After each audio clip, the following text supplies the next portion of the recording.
శ్రీలత గారు, డయాబెటీస్తో బాధపడే వాళ్ళు ఎటువంటి కూరగాయలు తీసుకోవాలి, ఎటువంటి కూరగాయలు తీసుకోకూడదు, ఓకే, అలాగే ఎటువంటి ఫ్రూట్స్ తీసుకోవాలి, ఎటువంటి ఫ్రూట్స్ జోలికి వెళ్లకుండా ఉంటే మంచిదంటారు? సో మంచి క్వశ్చన్ అడిగారు. సో డయాబెటీస్ ఎక్కువగా డిటెక్ట్ అయ్యేది సమ్మర్లో. సో చాలా మోతాదులో ఎక్కువగా మామిడి పళ్ళు తీసుకునే అలవాటు తెలుగు దేశాల్లో. సో 5 kgs 10 kgs కొనుక్కోవడం లేదా గంపల్లో వచ్చేయడం, మన ఫామ్ హౌస్లో ప్రొడ్యూస్ అయింది ఎక్కువ మోతాదులో తిన్నప్పుడు మనకి డయాబెటీస్ అనేది కనబడుతుంది, అప్పుడు డిటెక్ట్ అవుతుంది అనమాట. ఎవ్రీ సమ్మర్స్ మనకి కొత్త కొత్త డయాబెటీస్ అనేది డిటెక్ట్ చేస్తూ ఉంటాం అనమాట. సో మనకి ఒకటి గుర్తుపెట్టుకోవాల్సింది ఏంటంటే, మనకి పళ్ళు, కూరగాయలు, ఆకుకూరలు అనేవి ప్రొటెక్టివ్ ఫుడ్స్ అంటారు. ఓకే, ఇవి మన శరీరానికి కావాల్సిన వైటమిన్స్, మినరల్స్, ఫ్యాటీ ఫైబర్ని, తర్వాత యాంటీ ఆక్సిడెంట్స్ని ఇస్తాయి అన్నమాట.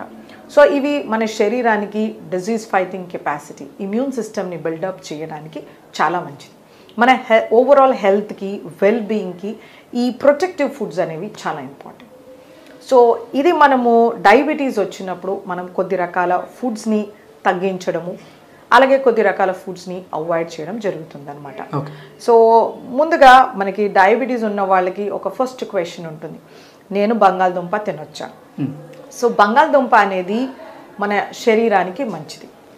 అది మనము సరి అయిన పద్ధతిలో వండి సరి అయిన మోతాదులో తీసుకుంటే, లెట్స్ సే బంగాళదుంప ఉంది, వంకాయలు ఉన్నాయి, వంకాయల్లో మనము ఒక 2 బంగాళదుంపలు వేస్తే మనకి ఎటువంటి నష్టం ఉండదు.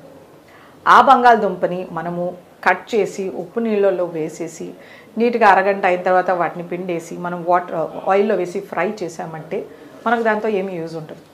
అలా వేడివేడిగా అన్నంలో వేసుకొని తింటే వెంటనే షుగర్ పెరిగిపోతుంది అనమాట. ఓకే, బంగాళదుంపలో మనకి రెసిస్టెంట్ స్టార్చ్ అనేది ఉంటుంది. It is basically good for a diabetic.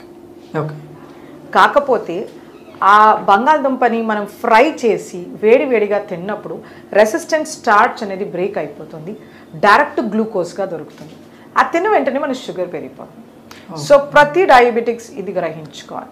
ఇప్పుడు అందరికీ ట్రెండ్ ఏంటంటే బర్గర్స్తో పాటు ఫ్రెంచ్ ఫ్రైస్ ఇస్తుంటారు వేడివేడిగా, తర్వాత ఇంకా కొద్ది రకాల వేడివేడిగా మనకి ఫ్రెంచ్ ఫ్రైస్, చాలా రకాల ఫుడ్ ఐటమ్స్ని మనం పర్చేస్ చేసుకున్నప్పుడు యాడ్జెన్వెంటివ్గా ఇస్తారు, పక్కన సైడ్ డిష్గా ఇస్తుంటారు.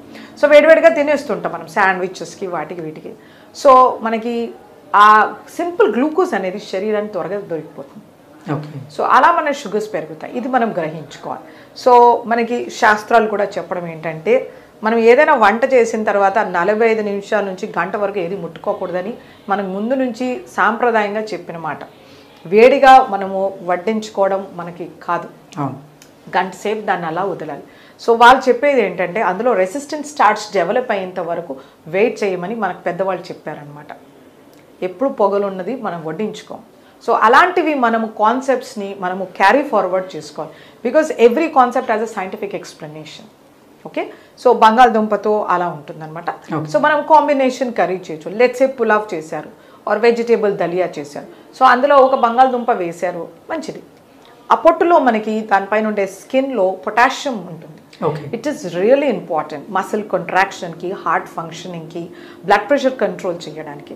సో మనకి అబ్రాడ్లో మనం చూసామంటే, లెట్స్ సే ఇలా ఒక పొటాటో ఉంటుంది అనుకో, దాన్ని హాఫ్ కట్ చేస్తారు, అందులో ఉండే బంగాళదుంపనంతా తీసేస్తారు, ఇందులో ఈ తొన ఏదైతే లేయర్ ఉంటుందో పీల్, దీంట్లో స్ప్రౌట్స్ వేసుకొని తింటారు. ఓకే, మన ఇండియాలో ఏం చేస్తారంటే దాన్ని నీట్గా తీసేస్తారు, పీల్ అంతా తీసేసి ఆ పిండి పదార్థాన్ని ఉడికించారు. సో మనకి సాంప్రదాయంగా ఏంటంటే మనం అలా కట్ చేసుకొని కూరలో అలా చేసుకోవాలి, దాన్ని పీల్ చేయమని మన పెద్దవాళ్ళు చెప్పలేదు, అది మనం నేర్చుకున్నాం. సో ఆ ఇంపార్టెంట్ ఫ్యాక్టర్స్ ఏవైతే ఉన్నాయో వాటిని మనం దృష్టిలో పెట్టుకుని ఈ ఫుడ్ని మనం ఇన్కార్పొరేట్ చేసుకోవచ్చు, అప్పుడప్పుడు తక్కువ మోతాదు నేను చెప్పిన విధానంగా. అలాగే మనకి చేమదుంప ఉంటుంది, చేమదుంపలో మనకి కోలిన్ అనే బి కాంప్లెక్స్ వైటమిన్ లభిస్తుంది, ఇది చాలా శ్రేష్టం. దీన్ని అవాయిడ్ చేయాల్సిన అవసరం లేదు. మనము పులుసు పెట్టామనుకోండి, సో అంత తీసుకోవచ్చు, ఒక పూటకి ఇబ్బంది లేదు, రెండో పూటకి తీసుకోకూడదు, కార్బోహైడ్రేట్స్ ఎక్కువగా ఉంటాయి కాబట్టి. సో మనము వేడివేడిగా తినకుండాను కొంచెం రూమ్ టెంపరేచర్కి వచ్చినప్పుడు ఏ ఫుడ్ అయినా తీసుకుంటే మంచిది. అలాగే మనకి చిలకడ దుంప ఉంటుంది, చిలకడ దుంపలో మనకి బీటా క్యారోటీన్ ఉంటుంది, soluble fibre, insoluble fibre, multiple trace elements ఉంటాయి. ఇది ఒక ఎక్సలెంట్ ఫుడ్ డయాబెటిక్స్కి. సో ఇంత చొప్పున చిలకడ దుంప తీసుకుంటే యాంటీ డయాబెటిక్గా కూడా పనిచేస్తుంది. ఓకే. కానీ దాన్ని బాగా కట్ చేసేసి మ్యాష్ చేసి పంచదార వేసి దాన్ని పాయసం చేయడం ఇలా చేయకూడదు. సో ఆ చిలకడ దుంప కానీ దాన్ని మోరంగడ్డ కానీ ఏదైతే అంటారో దీన్ని పీల్తో సహా తీసుకుంటే మనకు మంచి యాంటీ ఆక్సిడెంట్స్ లభిస్తాయి. అది మోస్ట్ ఇంపార్టెంట్. అలాగే మనకి ఎలిఫెంట్ యామ్ అంటారు, కందగడ్డ. కందలో మనకి కొన్ని ఇరిటెంట్స్ ఉంటాయి, అలాగే షుగర్స్ వెంటనే పెరుగుతాయి. సో ఎప్పుడో ఒకసారి తింటే పర్వాలేదు. మళ్ళీ దాన్ని కంద చిప్స్ చేయడం కానీ లేకపోతే దాన్ని మసాలా కింద వేసుకోవడం కానీ కాకుండా కంద బచ్చలి చేయడం కానీ తక్కువ మోతాదులో వేసుకుని ఒక గరిటె తీసుకుంటే పర్వాలేదు. సో ఇవన్నీ కంట్రోల్డ్ డయాబెటీస్ ఉన్నవాళ్ళు చేస్తే బాగుంటుంది. అన్కంట్రోల్డ్ డయాబెటీస్ ఉన్నవాళ్ళు వీటిని అవాయిడ్ చేస్తే బెటర్. ఓకే. అలాగే మనకి చాలా మందిలో అపోహ, క్యారెట్ స్వీట్గా ఉంటుంది నేను తినకూడదు, బీట్రూట్ స్వీట్గా ఉంటుంది నా షుగర్స్ పెరిగిపోతాయని. సో క్యారెట్ అనేది ఒక ఎక్సలెంట్ సాల్యుబుల్ ఫైబర్ సోర్స్. ఇందులో మనకి హెల్దీ షుగర్స్ ఉంటాయి. సో ఈ క్యారెట్ని మనము నమిలి తినేసరికి అందులో ఉండే షుగర్స్ డైజెస్ట్ అయిపోతాయి. అండ్ బీటా క్యారోటీన్ ఉంటుంది, కెరోటినాయిడ్స్ ఉంటాయి. ఇది మన గుండెకి, చర్మానికి, ఇమ్యూన్ సిస్టమ్కి, డైజెస్టివ్ సిస్టమ్కి, ప్యాంక్రియాటిక్ ఫంక్షన్కి ఎక్సలెంట్ మెడిసిన్. ఓకే. కాకపోతే ఇవేంటంటే కొన్ని రకాల న్యాచురల్ మెన్యూర్స్ వేస్తుంటారు, మన పిగ్ మెన్యూర్ అట్లాంటివి. సో జాగ్రత్తగా మనం వీటిని బాగా వాష్ చేసుకోవాలి. ఈ మూమెంట్స్లో రన్నింగ్ వాటర్లో లేదు సాల్ట్ వాటర్లో సోక్ చేసి బాగా రన్నింగ్ వాటర్లో కడగాలి. అలా చేసినప్పుడు పైన ఉన్న ఇన్ఫెక్షన్స్ ఏవైనా పోతాయి. లేకపోతే మనకు లివర్ ఫ్లూకి ఇలాంటి ప్రాబ్లమ్స్ వచ్చే ఛాన్సెస్ ఉంటుంది. ఇది ఒక్క విషయంలో మనం జాగ్రత్త పడాలన్నమాట. ఆ క్యారెట్ని మనము జ్యూస్ చేయడము, స్మూదీ చేయడం ఇలాంటివి చేయకూడదు. Most important thing.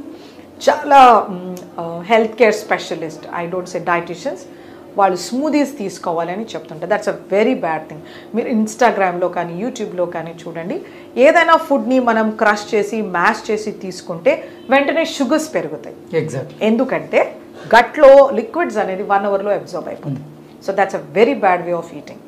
పళ్ళు దేవుడు ఇచ్చాడు, మనం బాగా చూచేసి తీసుకుంటే అందులో ఉన్న క్యాలరీస్ ఖర్చు అయిపోతాయి. They become a 0 calorie food are a negative calorie food with loads of nutrients. అది మనం దృష్టిలో పెట్టుకోవాలి. అలాగే బీట్రూట్లో కూడా మనకి మంచి వైటమిన్స్, మినరల్స్, యాంటీ ఆక్సిడెంట్స్ ఉంటాయి. వీటిలో యాంథోసియానిన్స్ అనే పిగ్మెంట్స్ ఉంటాయి. ఇవి కూడా మన ప్యాంక్రియాస్కి చాలా మేలు చేస్తాయి. ఇవి మన డిజీజ్ నుంచి ప్రొటెక్ట్ చేస్తాయి అన్నమాట. మన బ్లడ్ వెజల్స్ని డైలేట్ చేస్తాయి. మనకి కొద్ది డిజీజెస్లో ఇలా కన్స్ట్రిక్ట్ అయిపోతాయి. అది hypertension, heart failure, vascular ప్రాబ్లమ్స్లో ఇక్కడి నుంచి బ్లడ్ వెళ్ళాల్సింది ఇలా కన్స్ట్రిక్ట్ అవుతుంది. సో బ్లడ్ ప్రెషర్స్ పెరగవచ్చు, మనకి రకరకాల ఇబ్బంది అవుతుంది. సో బీట్రూట్కి ఒక కెపాసిటీ ఏంటంటే వాసోడైలేషన్, ఆ బ్లడ్ని ఈజీగా పంపించే కెపాసిటీ. సో దీన్ని రాగా తీసుకోవాలి. సన్నగా కట్ చేసి సాలడ్లో కలుపుకోవచ్చు, లేదా స్లైస్ చేసి అలాగే తీసుకోవచ్చు, లేదా నిమ్మ పులుపు వేసి తీసుకోవచ్చు.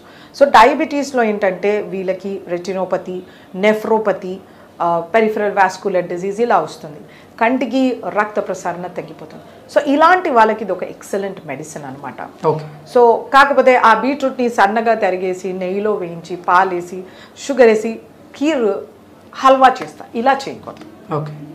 కావాలంటే బీట్రూట్ని పెద్ద ముక్కలుగా కట్ చేసి బాయిల్ చేసి సీజన్ చేసి దాన్ని తీసుకోవచ్చు, లేదా ఫ్రెష్ వెజిటేబుల్ సాలడ్గా తీసుకోవచ్చు. సో కనీసం అంత బీట్రూట్ కానీ అంత క్యారెట్ తీసుకుంటే డయాబెటిక్స్కి ఎటువంటి నష్టం ఉండదు కనుక హెల్త్ బెనిఫిట్స్ కూడా చాలా ఉంటాయి అన్నమాట. సో ఇలా దుంపలతో మనకి కొంచెం తీసుకోవాలి వద్దు అని ఉంటుంది. అలాగే రాడిష్ అనేది ఒక ఎక్సలెంట్ రూట్ వెజిటేబుల్. ఇదంతా వాటర్ ఉంటుంది, antioxidants, vitamins, minerals. So diabetics హ్యాపీగా తీసుకోవచ్చు. అలాగే మనకి నూల్ కాల్ అని ఉంటుంది, దాన్ని షల్జమ్ అంటారు, ఘాట్ గోబీ, ఇలాంటివి టర్నిప్స్ కానీ ఇవన్నీ వాటర్ రూట్ వెజిటేబుల్. సో వీటికన్నిటికీ మంచి anti oxidant properties. So diabetics ఇవన్నీ సేఫ్గా తీసుకోవచ్చు అనమాట. సో ఇలా మనము కూరగాయలు ప్రతి ఒక్క దానికి ఒక సిగ్నిఫికెన్స్ ఉంటుంది. ప్రతిరోజు అరకిలో కూరగాయ తీసుకోవాల్సిందే. సో సాలడ్స్ కాకుండా వండిన కూర అరకిలో ఉండాలి, సాలడ్స్ ఒక అరకిలో ఉండాలి. ఇలా చూసుకుంటే మన డయాబెటిక్స్ చాలా కంట్రోల్లో ఉంటుంది. మన కాన్స్టిపేషన్ ప్రాబ్లం ఉండదు, కొలెస్ట్రాల్ ట్రైగ్లిజరైడ్స్ ప్రాబ్లం ఉండదు, విజన్ ప్రాబ్లమ్స్ ఉండవు, ఇమ్యూనిటీ కానీ ఇన్ఫెక్షన్స్ కూడా ఉండవు అనమాట. ఓకే. సో ఆకుకూరలు అనేది చాలా ఇంపార్టెంట్. ఎగ్జాక్ట్. వీటిలో వైటమిన్స్, మినరల్స్ ఉంటాయి, యాంటీ ఆక్సిడెంట్స్ ఉంటాయి, zinc, selenium, copper, which is really important. Okay. ఈ డయాబెటీస్ పేషెంట్స్ ఆకుకూరలు అన్నీ తీసుకోవచ్చు? అన్ని ఆకుకూరలు తీసుకోవచ్చు. డయాబెటీస్లో ఆకుకూరకి కాంట్రా ఇండికేషన్ ఉండదు. వాళ్ళకి నేను ఇంతకుముందు చెప్పినట్టు రెటినోపతి రావచ్చు, అలాగే స్కిన్ ఇన్ఫెక్షన్స్ వస్తూ ఉంటాయి అన్నమాట. సో ఇవన్నీ మనం కాంబ్యాక్ చేయాలంటే ప్రతిరోజు ఆకుకూర ఉండాలి. మనకి ట్రెడిషనల్ మీల్ చూసుకుంటే కనుక మనకి పుదీనా పచ్చడి కానీ, కొత్తిమీర, గోంగూర ఇవి ఖచ్చితంగా మన ప్లేట్లో ఉంటాయి. సో దానికి కారణం ఉంది, మనం అవన్నీ మిస్ చేసేసాం. మనం కెచప్, సాసెస్, చీజ్తో రీప్లేస్ చేసాం. సో మనం we step back to our traditional food. మన పెద్దవాళ్ళు తిన్నట్టుగా మనం తీసుకుంటే మనకు డయాబెటీస్ ఉంటుంది. సో ఇవి చాలా మంచి ప్రాపర్టీస్ ఉంటాయి.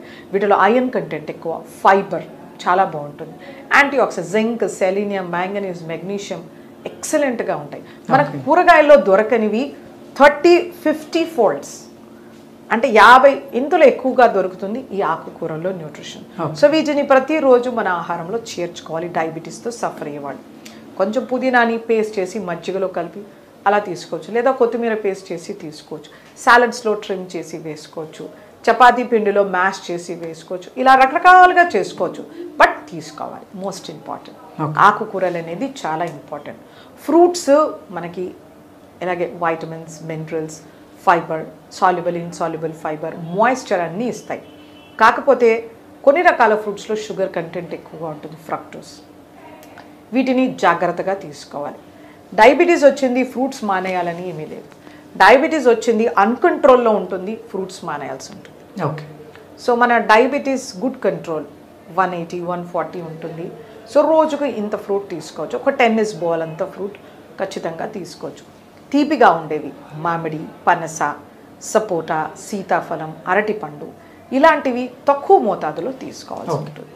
అవి సీజన్లో వచ్చినప్పుడు, ఇప్పుడు సీతాఫల సీజన్ వస్తుంది, అంత సీతాఫలము మంత్లీ ఒక 2 to 3 టైమ్స్ తీసుకోవచ్చు. ఇంట్లో తెచ్చేసారని పెద్ద సీతాఫలం తిన్నారంటే షుగర్స్ పెరిగిపోతాయి. సీతాఫలంలో ఐరన్, కాపర్, మ్యాంగనీస్, మెగ్నీషియం లభిస్తుంది. Excellent fruit. కానీ డయాబెటిక్స్ లిమిటెడ్గా తీసుకోవాలి. ఒకవేళ ఎక్కువ తీసుకోవాలంటే కొంచెం పండు ఎక్కువ తీసుకోవాలి, ఎక్కువ క్యాలరీస్ ఖర్చు చేయాల్సి ఉంటుంది, దాన్ని సబ్సైడ్ చేసేంత ఫైబర్ తీసుకోవాల్సి ఉంటుంది. ఓకే. అలాంటివి చేయాల్సి ఉంటుంది అనమాట. సో అంత వాళ్ళు చేయలేరు కాబట్టి జాగ్రత్తగా అంత పండు సర్దుకోవాలి. అలాగే మామిడి పండు కానీ, సపోటా కానీ, సో సాధ్యమైనంత వరకు వాటి పీల్తో తీసుకోవాలి. Sapota with peel, mango with peel. పండు ఎక్కువగా స్వీట్ అయి ఓవర్ మెచ్యూర్ అవ్వకూడదు, పండు దూరగా ఉండాలి. ఇలా ముట్టుకుంటే సొట్టపడిందంటే షుగర్స్ వెంటనే పెరుగుతాయి. సో మగ్గడం అంటారు కదా, సరిగ్గా మగ్గి ఉండాలి పండు, దూరగా పండు ఉండాలి. జామకాయ ఉంటుంది గ్రీన్ కలర్లో ఉండాలి. చాలామందికి అది గట్టిగా తినడం ఇష్టం ఉండదు, ఎల్లో కలర్లో ఉండే జామకాయ తింటారు, అందులో వైటమిన్ సి లేదు, ఎగ్జాస్ట్ అయిపోతుంది. ఫ్రూట్ ఓవర్ మెచ్యూర్ అయ్యి ఎక్కువ షుగర్స్ ప్రొడ్యూస్ అవుతాయి. సో ఇలాంటివి జాగ్రత్త తీసుకోవాలి. ఫ్రూట్స్ అనేవి ఫ్రెష్గా ఉండాలి, సీజనల్గా ఉండాలి, లోకల్గా దొరకాలి. ఇవి జాగ్రత్తగా గుర్తుపెట్టుకొని తీసుకోవాల్సి ఉంటుంది అనమాట. సో తీపి పళ్ళు తక్కువ మోతాదులో అప్పుడప్పుడు సీజన్లో వచ్చినప్పుడు. రెగ్యులర్గా ఫ్రూట్ టెన్నిస్ బాల్ సైజ్ అంతా డయాబెటిక్స్ తీసుకోవచ్చు. మోస్ట్ ఇంపార్టెంట్, గింజలు పడేయకూడదు, దాని పీల్ తీసేయకూడదు, వాటిని ప్యూరీ, స్మూదీ, జామ్స్, జెల్లీస్ తీసుకోకూడదు. ఫ్రూట్ అలాగే తినాల్సి ఉంటుంది. ఇలాంటివి పాటిస్తుంటే కనుక ఫ్రూట్స్ అనేవి మనకు ఒక మంచి ప్రొటెక్టివ్ ఫుడ్ లాగా అవుతుంది. ఓకే శ్రీలత గారు, ధన్యవాదాలు.